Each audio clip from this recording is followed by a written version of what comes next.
What is going on, everybody? WeedleTwineedle here, and we're backing out with an Ultra Sun and Ultra Moon Wi-Fi battle, and this one's going to be a never used tier battle against the one and the only Haydunn. Many of you guys have probably heard of him, and if you haven't, I'd be surprised. But in case you haven't heard of Haydunn, he posts some pretty entertaining Pokemon Wi-Fi battle content and some pretty entertaining Let's Plays as well, so I recommend you check out his channel and his side of the battle, which he'll post at some point. I'll leave a link to his channel in the description.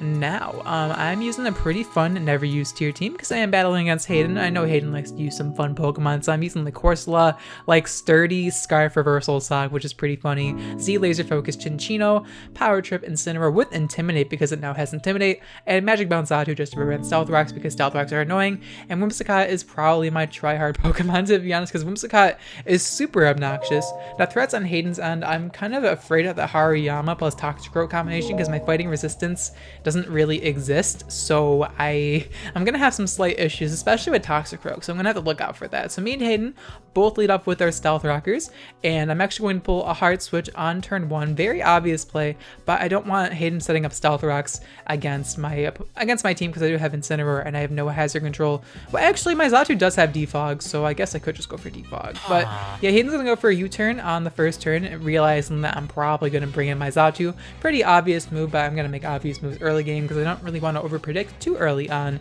So Haydunn's going to bring in his Clotzer now, as I'm not going to stay in here and take a Dark Pulse, so I'm actually going to pull a switch into Cute as well, my Corsola, as I'm pretty sure Haydunn predicts the switch into Whimsicott here and goes for Ice Beam, but thankfully we're able to bring Corsola instead. I was predicting Dark Pulse, but I understand why he went for Ice Beam, trying to snipe the Whimsicott on the switch in. Whimsicott is also annoying for his team to deal with because he has some fighting types, and Whimsicott in general is just a pain in the butt to deal with. So now Haydunn's going to go for the Aura Sphere as we're able to live at 8 hit points. Thank God, and now we're able to go for the Mirror Coat, and this is going to demolish the meaty claws. So down goes Clotzer. Corsola 1v1 in Clotzer was pretty satisfying, and now Haydunn's gonna bring in the Hairy Arms, the Hariyama. Very original nickname, Haydunn. You're really good at nicknaming. But now I'm gonna switch out my Corsola and bring in just a prank my Whimsicott because it has Prankster, because my nicknaming skills are really good too, okay? Haydunn's gonna go for the Bullet Punch. Very smart call because it does cover my Whimsicott switch in. I do have a Z Crystal on this thing, so I was hoping Haydunn would go for Knockoff instead, but Bullet Punch was definitely the correct call, as now I'm expecting Haydunn to want to switch out to avoid like a potential Specs Moonblast, but Haydunn stays in and goes for Bullet Punch. So here I make a pretty big misplay. I go for the U-turn where I should have just clicked Moonblast. This is definitely one of the biggest misplays of the game. Puts me pretty far behind, but at least I do get some switch initiative, but now my Whimsicott is practically dead. It didn't really get to do anything, so it's just kind of unfortunate. But now I'm going to bring in Sock Me off here. My Sock, another very original nickname from yours truly. Haydunn's going to decide to preserve his Hariyama because he does realize that my team struggles to deal with Hariyama. He's going to bring in his Uxie here as I predict the switch into Uxie, go for Knockoff. I pretty much realized that he wanted to switch out of his Hariyama because, like I said, Hariyama does extremely well against my team. And now I'm not going to stay in here and let this Uxie go for Stealth Rocks or go for Psychigami, so I'm going to make another obvious play, bringing in the Xatu. As I was very close, I'm just going for Knockoff again, but I mean, it wouldn't have killed Uxie anyway, and he still gets offensive momentum, so I'd rather prevent Stealth Rocks at all costs, because it could have been like a predicting of a prediction. He could have went for Stealth Rocks here, predicting me to predict him, to predict Xatu, I don't know. But either way, we're able to prevent Stealth Rocks. He does get offensive momentum. He's able to bring in his Mismagius here, and he's going to go for the Substitute. Muster's an OG nickname. I think he named his Mismagius that back in Generation 4, and that's when I first started watching Haydunn, when he did his Pokemon Platinum Wi-Fi battles, I'm pretty sure, a long time ago. But yeah, he's able to get up a Substitute, which is really scary. I wasn't anticipating Sub Nasty Plot Mismagius, though it is a move that he has used in the past, so I guess it shouldn't be too surprising. Sub Nasty Plot Mismagius can be very devastating if you allow to get some free setup. But thankfully, my Xatu does carry an offensive move in Psychic, and I'm hoping that it breaks the sub because I have no offensive investment. But thankfully, the stab damage bonus does break Mismagius' Substitute. And this Mismagius is looking like a big threat because I don't really have a switched into Ghost Fairy coverage at +2. And so I'm pretty much just going to be forced to sack a Pokemon here. I'm going to preserve Xatu just because I want to prevent Stealth Rocks because Incineroar and the majority of my team does not appreciate it. So here, I sack off Cute as well because, wanna know what, I'll play the game without Stealth Rocks. It already got to, knock out Clotzer, so it already did its job. Down goes Cute as well. I actually have a Rindo Berry with Mirror Coat so I could bait in grass type moves and then go for Mirror Coat afterwards and then just kill the grass type. It's a pretty fun idea. I've also done it with Wakan Berry for electric type moves. It's just a nice little meme moveset to use on Corsola, and I love using meme movesets. Now, gonna bring in Sakumi off here. I make a pretty bad over prediction going for Ice Punch. I should have just went for Knockoff, to be honest, but I thought Haydunn would want to switch out, okay? But Haydunn makes the smart call going for Dazzling Gleam, knocks me down to my Sturdy ability, and I do have Reversal on this set, and I'm actually Choice Scarf as well, so I could go for Choice Scarf Reversal in the future and do a lot of damage. It's kind of a pretty cool part of this sock set. Unfortunately, no weakness policy on the sock, sadly. I have used weakness policy Sturdy Sock beforehand, but not in this battle. I did need a Choice Scarfer, but thankfully we're able to 2-hit KO Miss Magius. It may have been a roll, but I'm glad I got it. I know Haydunn's going to bring in his hairy arms here, his Hariyama yet again, and as tempted as I am to save my sock, I really can't switch into Hariyama safely, so I'm going to go for Ice Punch, knowing Haydunn's likely not going to go for Bullet Punch because my switch is pretty obvious, so I just go for Ice Punch, as we do see he's thick fat because he takes 0 damage from Ice Punch from Sock, and Sock is no little bitch, so obviously his thing has thick fat.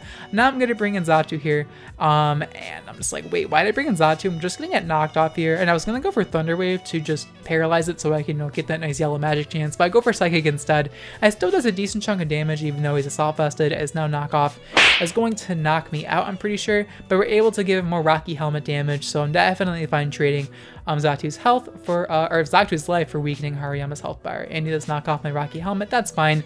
And now I'm going to bring in Wrestle Me Dad, the Intimidate Incineroar. Now I'm hoping that at -1 attack, I should be able to live 1 hit from Hariyama because it's really very important that I do, and Intimidate helps me live a hit from Hariyama. So Haydunn thinks I'm just going to go for the kill here, so he goes for Bullet Punch for some last-ditch damage, but he is heavily mistaken. I'm going to go for a bulk up here because, like I said, I need to be able to live an attack from Hariyama, and after Intimidate and +1 defense from bulk up, I'm fairly confident I can live at least 1 attack from Hariyama. Like, I'll maybe take like 50 to 60% from close combat, but it should be fine.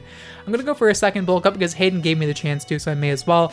Now I'll definitely live a close combat unless he crits me, which would be a pretty unfortunate circumstance, and Haydunn actually decides to go for the Earthquake instead, which again wasn't what I was expecting. I was anticipating to having to tank a close combat. However, Haydunn does make a very wrong move here because it does do very little damage, and we're able to activate our weakness policy. So now Incineroar is at +4 attack, +2 defense, +2 special attack, and now I'm going to be at +1 speed from this flame charge. I know the Hariyama has thick fat, but at +4 attack, I'm fairly confident that Hairy Arms is going to go down. So we're able to get a speed increase. Not bad, not bad. Down goes Hariyama, and now this Incineroar is looking like a huge threat. I'm kind of wary of the Toxicroak and may have Vacuum Wave, which would probably knock me out, even though I have a ton of Spadef investment. Now he's going to bring in Whimsicott, and unfortunately he actually outspeeds me even after Flame Charge, just because Incineroar isn't really that fast, and Whimsicott is a speedy demon, so he's able to weaken my Incineroar to the point where he can probably knock me out with Vacuum Wave with Toxicroak, which is unfortunate, but now I'm able to slap him with Power Trip, and we're able to knock out Whimsicott. I didn't bother going for Flame Charge there, because after I knock out Whimsicott, I don't have to worry about increasing my speed stat anymore, unless he has like Scarf Toxicroak, who knows.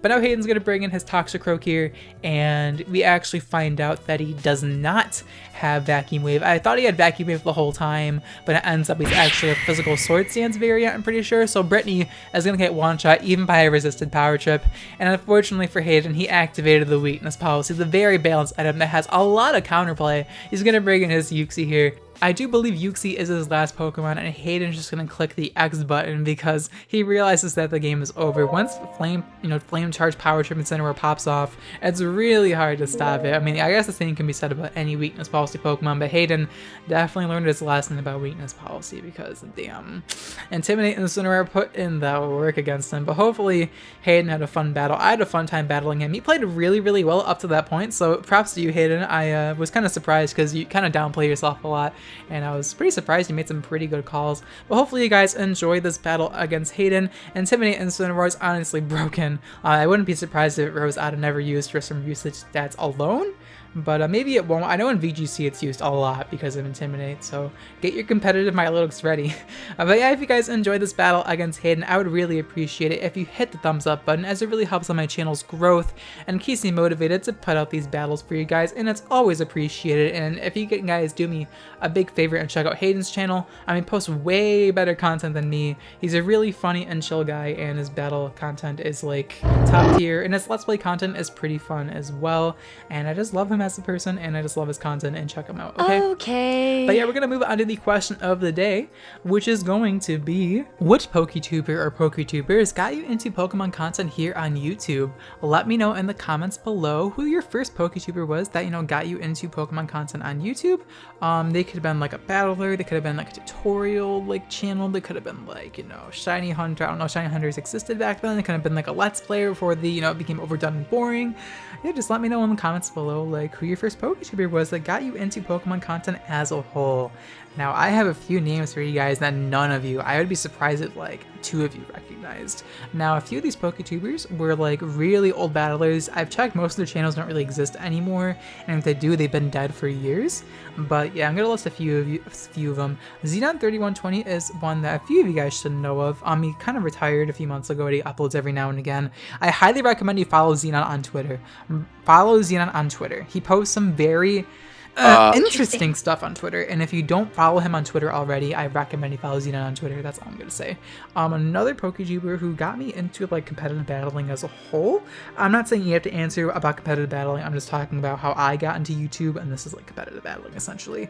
It's the Shadow Project was a big one. I'd be surprised if anyone knows who that is. Cool Trainer Alex, another one. MTG Xerxes is a name that some of you guys may know of as well. What was that guy's name? Uton, yes, Uton with his Pokemon lore videos. He was Fufutu before Fufutu existed. I actually wonder if Fufutu knows who Uton is. I'd be surprised if he doesn't. I think he was in the community for a long time, like me as well. If you guys are wondering when I joined the Pokemon community, it was like 2009, 2008, like somewhere around there. Like when Platinum came out is when I really got into battling, but I battled like every now and again in Diamond and Pearl as well. And yeah, just to think I've been playing this game competitively, like quote unquote competitively, for so long is just kind of crazy, and I'm still trash. Like how? How? But yeah, let me know in the comments down below who your first PokeTuber was that got you into, you know, Pokemon battling content. I didn't mention Haydunn because I kind of ran into Haydunn like, you know, after a year or so being on, you know, Pokemon, or being on YouTube, like Pokemon YouTubers and stuff. Haydunn's definitely a cool content creator, but he wasn't the OG that got me into battling, okay? I'm sorry, Haydunn. I love you though. Don't hate me. But yeah, that's gonna be the question of the day. Thank you guys so much for watching till the end of the video. I'll check you guys next time. Bye.